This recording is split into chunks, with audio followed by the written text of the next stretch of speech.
Hi friend, আজকে আমি ইলিশ মাছের মাথাটা দিয়ে একটু গাটি কচু কুমড়ো বেগুন দিয়ে একটা রান্না করে আপনাদের দেখাবো। আপনারা দেখতে থাকুন রান্নাটা।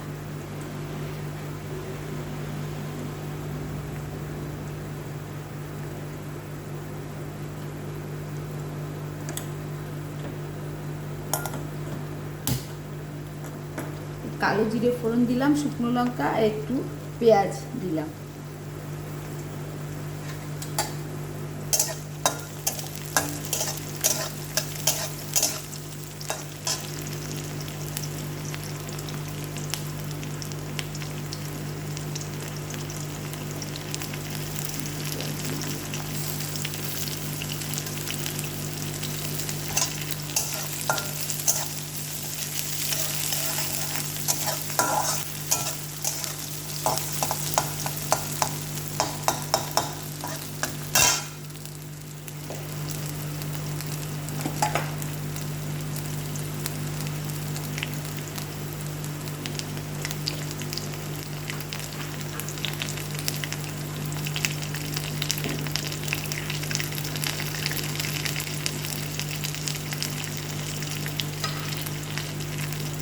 পরিমাণ মতো নুন দিয়ে দিলাম।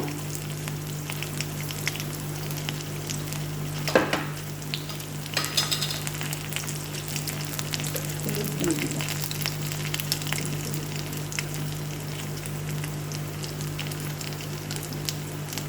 এবার আমি গাটি কচুগুলো দিয়ে দেবো।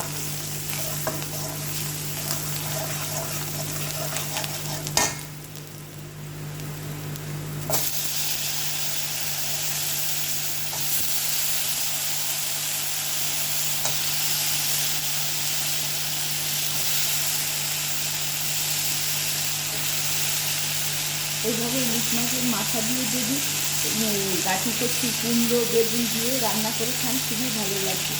দেখি আমি রান্নাটা করছি।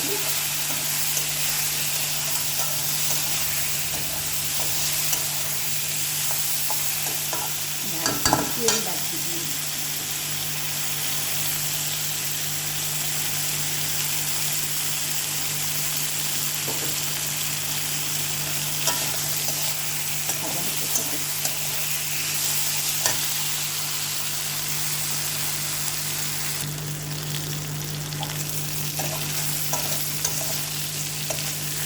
এবার আমি একটু মাছের মাথাটা দিয়ে দেবো।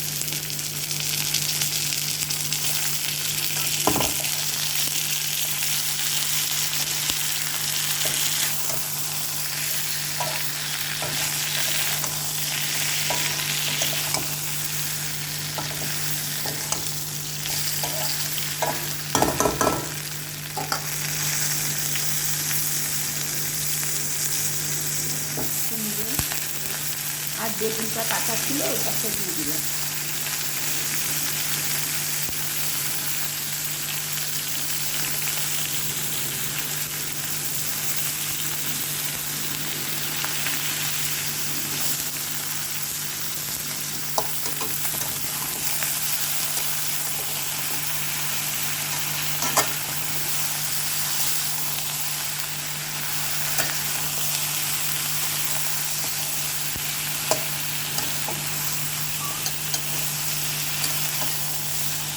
এর মধ্যে আর আমি কোনো মশলা দেবো না, একটু কাঁচা লঙ্কা বাটা দেবো।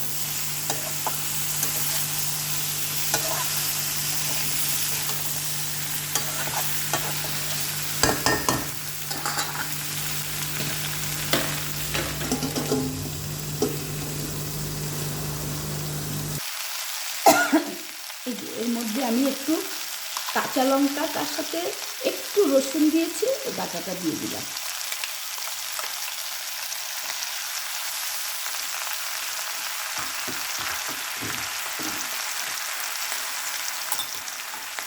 রসুন আপনারা দিতেও পারেন, নাও দিতে পারেন, আপনাদের যাদের ভালো লাগবে দেবেন, না দিলেও চলে, কিন্তু আমি আজকে একটু দিলাম।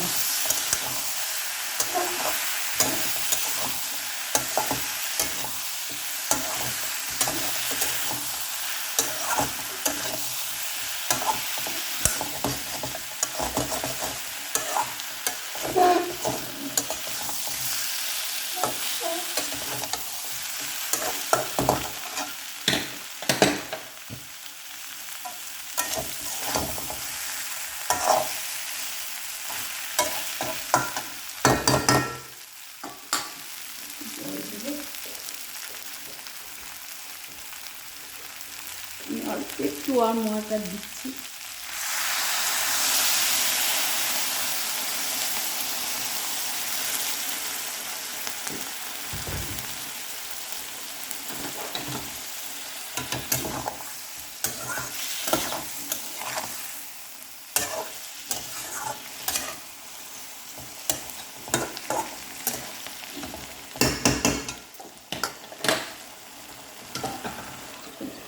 মিডিয়াম ফ্লেম করে আমি ঢেকে এটাকে এবার হতে দেবো। হাই ফ্রেন্ড, এবারে আমার সবজিটা মোটামুটি হয়ে এসছে, এবার আপনাদের দেখাবো।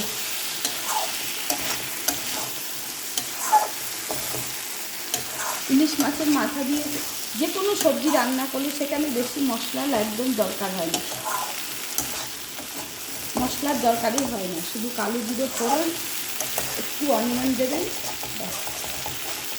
কাঁচা লঙ্কা বাটা বা শুকনো লঙ্কা যে যেটা খাবেন, নুন মিষ্টি তো আমি দিই না, আপনারা খেলে দেবেন। আমি এখানে এই মিষ্টি কুমড়ো দিয়েছি।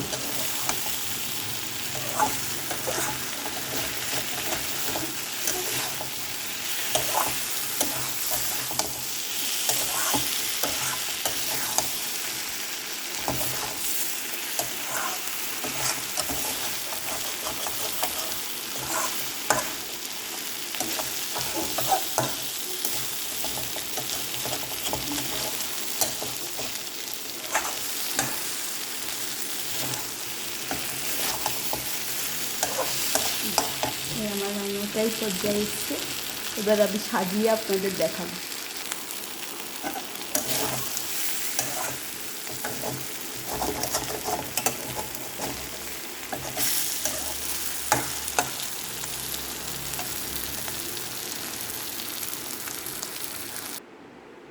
এই যে রান্নাটা আমি করে নিয়েছি ইলিশ মাছের মাথা দিয়ে, দেখুন সবজিগুলি সব গোটা গোটা থাকবে, সেদ্ধ হয়ে যাবে কিন্তু সবজিগুলো গোটা গোটা থাকবে, এতে কি আপনার তরকারিটা খেতে খুবই ভালো লাগবে। এই জন্যে খুব সাবধানে নাড়তে হবে আর কি, এই সামান্য কোনো মশলা ফসলা কিছু দিতে হয় না বেশি।